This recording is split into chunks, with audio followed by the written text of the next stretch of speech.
सोनपुर गांव के बाहर एक वीरान, सूखा और टूटा फूटा पीपल का पेड़ खड़ा था। दिन में वह बस एक आम पेड़ जैसा दिखता, लेकिन रात होते ही उसकी शाखाएं सिहरने लगतीं, जैसे कोई अदृश्य ताकत उस पर मंडरा रही हो। गांव के बुजुर्ग फुसफुसाते थे, उस पेड़ के नीचे तांत्रिक काल भैरव ने साधना की थी, जिसे गांव वालों ने भंग कर दिया। अब उसकी आत्मा उस पेड़ से बंधी है और हर रात वह आत्मा शिकार की तलाश में भटकती थी। अगर आपको अभी तक कहानी में मजा आ रहा है तो चैनल को फटाफट सब्सक्राइब कर लो, क्योंकि असली डर अभी बाकी है। सालों तक लोग सूरज ढलने से पहले घर लौटते थे, लेकिन हर कहानी में एक ऐसा पागल होता है जो डर को चुनौती देता है। यहां वह था बलवीर, गांव का सबसे निडर लड़का। बलवीर हंसते हुए बोला, एक सूखा पेड़ मुझे क्या डराएगा, आज मैं जाकर उसकी पोल खोलूंगा। उसने मशाल थामी, अपने कंधे पर फेंकी लकड़ी उठाई और रात के सन्नाटे में पीपल की ओर बढ़ चला।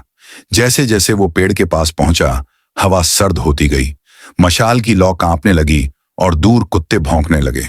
बलवीर ने गरजते हुए कहा, आजा भूत, अगर दम है तो सामने आ।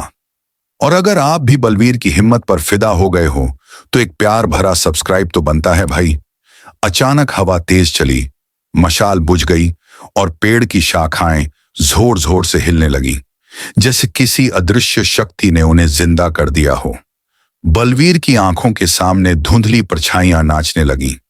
उसे लगा कोई उसके कान के पास फुसफुसा रहा है, मुझे मत छेड़, वरना तू भी मेरा हिस्सा बन जाएगा। बलवीर ने चिल्लाते हुए एक पत्थर फेंका, लेकिन उसकी चीख गले में फंस गई। पेड़ की छाया अब जमीन पर से उठती हुई बलवीर की तरफ बढ़ने लगी। बलवीर भागना चाहता था, लेकिन उसके पैर मिट्टी में धंसने लगे थे।